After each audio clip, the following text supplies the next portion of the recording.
안녕하세요. 미긴성형외과 이주철 원장입니다. 네, 이번 주는 실제로 수술한 분들의 사진을 봐가면서 이런 코는 이렇게 수술을 하는구나, 수술한 내용들을 좀 짚어서 설명을 한번 해보려고 합니다.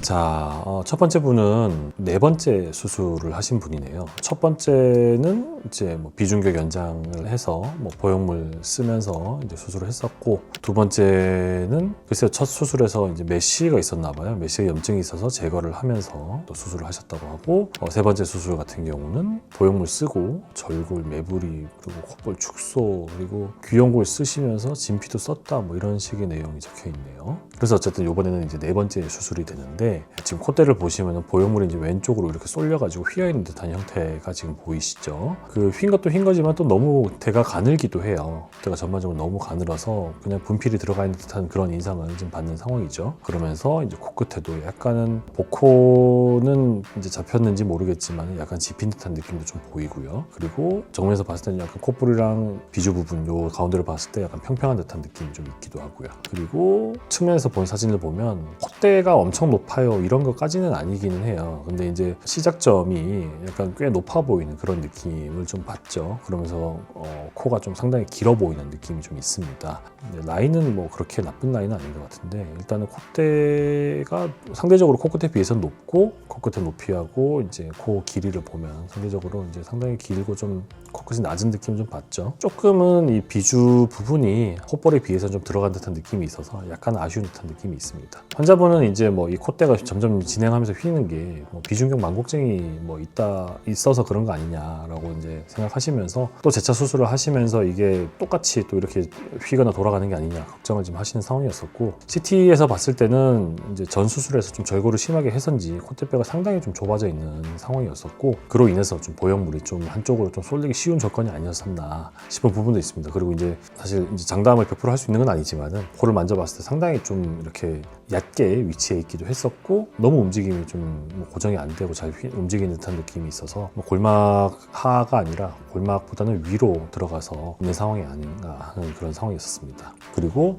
이 콧대 부분이 상당히 지금 너무 좁아 보이는 부분이 있었기 때문에 이런 부분은 이제 연부 조직을 좀 보강을 해야 되지 않나 하는 부분이 있어서 보형물 위에다가 기능진피라든지 이런 부분을 좀 삽입을 해서 좀 볼륨을 좀 채워줘야 된다라고 생각을 했었고, 그리고 아까 잠깐 언급했었던 콧뼈가 너무 좁다라는 부분은 밖으로 좀 절골을 해주면서 조금 더 꺼내줌으로써 휘어 보이는 부분과 동시에 너무 좁은 부분을 해결을 해주기 위해서, 그러면서 이제 코끝도 좀 높이고 그 동시에 비주도 좀 내려주면서 비율에 대한 부분도 교정을 좀 해줘야 된다라고 생각을 했었고요. 수술을 그렇게 해서 이제 들어갔었는데, 귀연골 썼었다라고 알고 계셨는데 기증늑연골 가지고 수술이 되어 있는 상황이었기 때문에 그거는 이제 열어서 제거를 해줬고요. 그리고 이제 그 펼침 이식이라고 하는 부분을 좀 더 길게 넣어가지고 뼈 부분까지 이제 넣어주면서 좀 더 그런 부분에서 더 이제 절골한 부분이 다시 들어와서 좁아지지 않게끔 공간을 메워주기 위해서 동시에 이제 그런 부분을 같이 얻고자 연골을 길게 절골한 부분까지도 삽입을 좀 해줬습니다. 코 끝은 이제 기증늑을 일부는 사용을 한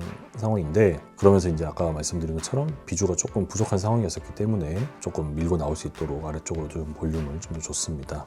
콧대에는 보형물을 좀 시작점을 좀 더 내리고, 전반적으로 이제 미간이나 콧대 부분은 조금 더 높이를 좀 낮출 수 있도록 타입 자체도 위는 얇고 내려오면 좀 두꺼워진 타입으로 사용을 해가지고 우리가 수술을 진행을 했고요. 말씀드린 것처럼 이제 기승진피를 가지고 보형물을 넓게 커버를 해줌으로써 지금 이렇게 술 전 사진 보면은 뿅 이렇게 보형물만 딱 윤곽이 좀 보이는 상황인데, 요거는 같이 커버를 해줌으로써 조금 더 부드럽게 이 윤곽 자체가 좀 더 부드러워질 수 있게끔, 내지는 그 볼륨감을 조금 더 채워줄 수 있게끔 이렇게 해줬습니다. 이 코끝은 피부 자체는 더 여유가 이제 많이 없기 때문에 엄청나게 많이 올린 건 아닌데, 측면이나 대각선 이렇게 보면 그래도 원래보다는 지금 상당히 많이 높아진 상황이고, 들어가 있는 비주를 조금 꺼내주면서 들어가 있는 비주도 조금 꺼내주면서 코끝을 모양을 좀 잡아줌으로써 조금은 처져 보이는 듯한 이런 느낌도 좀 개선을 하면서 오똑하게 올라가는 듯한 형태를 내기 위해서 노력했습니다. 어쨌든 코끝을 그렇게 높여주면서 미간은 지금 시작점을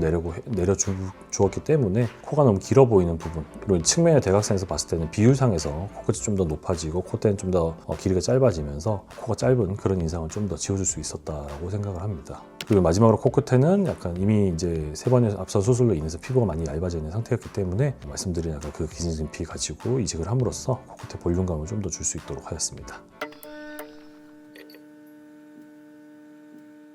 다음 분을 또 한번 설명을 드려볼게요. 이분은 10년 전에 첫 코 수술을 하셨고 코가 전반적으로 좀 들려 보이는 느낌에 좀 짧다, 예전보다 좀 짧아졌다 이런 것 때문에 수술을 결정하시게 된 분이셨습니다. 그래서 뭐 다른 부분에 대해서 언급하시기보다는 일단은 이제 좀 길어지는 거, 조금 길어졌으면 좋겠다라는 부분이었고, 적당히 둥근 코끝을 선호하신다, 그리고 이제 조금 더 길고 오똑해졌으면 좋겠다, 뭐 이런 부분이 환자분이 원하시는 내용이었습니다. 네, 이분 같은 경우는 어쨌든 수술의 핵심은 지금 이제 앞선 수술로 인해서 안쪽에 되게 보형물 인근에 되게 유착이 지금 많이 잡혀 있는 상황이고, 보형물도 마찬가지지만 이제 콧대와 코끝 이 사이에도 되게 조직이 되게 단단하게 들러붙어 있을 거기 때문에 이런 부분을 당연히 풀어줘야 될 거고, 날개연골과 위 가쪽 연골 사이에 있는 부분에서 그리고 인대 부분도 최대한 우리가 늘려줘야 될 거고, 뭐 필요하다면 그 점막을 일부 찢어내고 안쪽에 이제 좀 채워주는 부분도 고려를 할 수도 있었기 때문에 이분 같은 경우는 늑연골 쓰기로 했거든요. 그래서 이 늑연골을 채취하는 과정에서 늑연골 막도 좀 같이 좀 채취를 해야 된다라고 이제 생각을 했었습니다. 그래서 어쨌든 좀 내려주는 위주, 그러면서 코끝도 높이도 충분히 가질 수 있게끔 하는 부분이 될 거고, 우선 이런 부분에서는 좀 뭐 앞서서 이제 늑연골 썼다고 말씀드렸는데, 뭐 귀연골이나 이런 부분 가지고는 우리가 밀어내려주는 부분에서 아무래도 한계가 있을 거고, 그와 동시에 또 높이를 낸다라는 건 더더욱 힘든 상황이기 때문에 작은 늑연골을 통해서 우리가 수술을 하기로 우리가 계획을 했고요. 오른쪽 6번 늑연골을 채취를 해가지고, 그러면서 아까 말씀드린 것처럼 연골막까지 조금 일부 채취를 했고요. 그래서 이제 코를 열었습니다. 맨 처음에 우리가 이제 이 캡슐, 보형물과 동시에 이 캡슐은 먼저 제거를 온전히 다 제거를 했고요. 그리고 이제 유착을 최대한 잘 풀어줬죠. 그리고 이제 안쪽까지 봤는데 생각보다 우리가 이 유착을 풀고 하는 과정에서도 날개연골과 이 스크롤 부분이라고 하는 날개연골과 이제 위 가쪽 연골 이 사이에 있는 부분에 유착을 잘 풀어줬더니 그 자체로도 사실 날개연골을 잘 끌어나오는 그런 모습을 보였었기 때문에 굳이 이제 점막을 찍고 뭐 거기다 연골막을 대는 그런 식으로 하진 않았었고요. 그래서 이제 이 날개연골을 잘 배치를 해줌으로써 우리가 코끝의 모양을 냈고 잘 끌어내려와서 고정을 해주었었고, 약간 복호기가 좀 있으셨기 때문에 이 부분에 대한 이제 해결을 하기 위해서 날개연골 부분을 조작을 가해가지고 조금 더 볼륨감을 줄일 수 있도록 했고, 기존의 코끝에 귀연골 이식이 되어 있었는데 이 부분 중에서 일부만 또 사용을 해서 코끝에 또 볼륨을 다시 더해줬고, 그 위에다가 이제 연골막 우리가 채취를 했던 거 있죠. 그거 가지고 좀 커버를 좀 해줬습니다. 네, 그리고 이제 콧대 부분에는 보형물을 이제 다시 삽입을 해줬는데, 기존에 보형물이 들어가 있던 위치가 마찬가지로 골막 위쪽에 위치를 해 있었기 때문에 골막 아래로 조금 더 이 보형물이 들어갈 수 있게끔 다시 이제 골막을 좀 열어가지고 양쪽으로 좀 벌려줬고, 그런 부분을 통해 가지고 첫 수술 때 보면은 약간 콧대가 조금 얇은 부분이 좀 있는데 이런 부분은 조금 더 개선을 해줄 수 있었다라고 봅니다.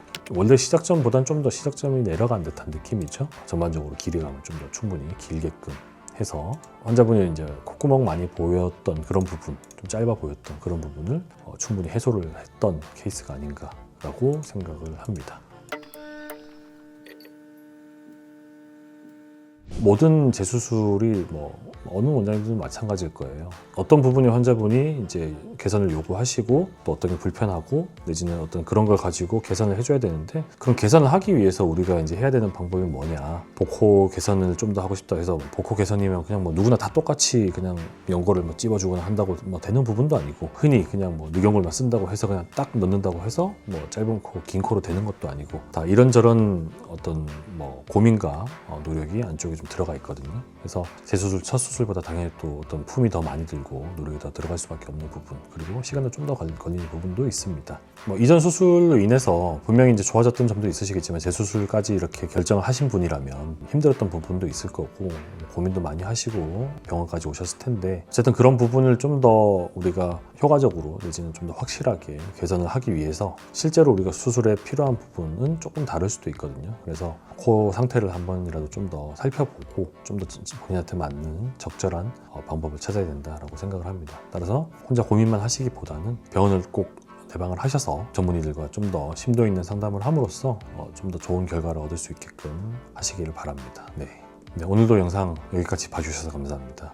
낮에도 밤에도 아름답게 불철주야 이주철이었습니다. 감사합니다.